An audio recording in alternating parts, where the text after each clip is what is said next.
দৈত্য হাসিনা আবারও দেশে ফিরবেন, এটা কি সম্ভব, কতটুকু সম্ভব সে বিষয়ে আজকে আলোচনা করব। ভিডিওটি ভালো লাগলে সাবস্ক্রাইব করে আমাদের পাশেই থাকবেন।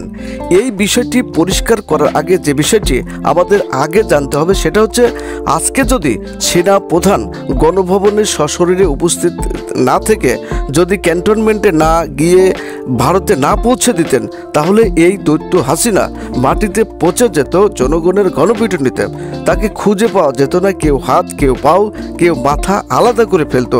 ভাগ্যে তিনি বেঁচে গেছেন, কারণ তিনি খুনি হাসিনা, তিনি সীমাহীন অপরাধ করেছেন এদেশের মানুষের কাছে। আওয়ামী পন্থী কেউ গালি দিতে পারেন, তারা ভিডিওটি শেষ পর্যন্ত দেখবেন।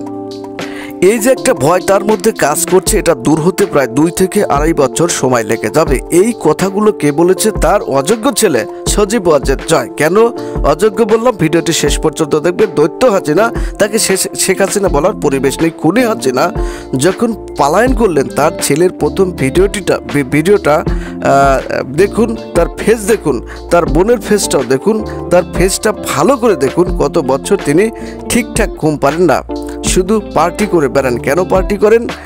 তিনি বুঝেছিলেন তার মা আজীবন প্রধানমন্ত্রী থাকবেন, তার তো চিন্তা নেই, টাকা শুধু উড়াইছেন মদের দোকানে।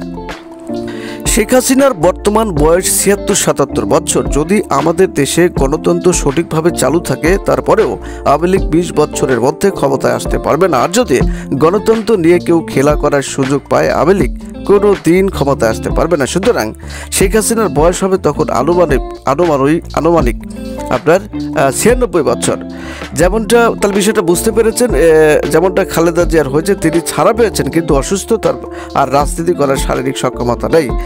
এবার বলবো কেন সজীব ওয়াজেদ একজন ভণ্ড মানুষ, স্বাধীনতার স্থপতির মেয়ে এবং নাতির মধ্যে যে পরিমাণ দেশপ্রেম থাকার কথা, এবং তারা ক্ষমতার লোভে, টাকার লোভে তারা হয়ে গেছেন একজন ভয়ঙ্কর পেশাদারি খুনি।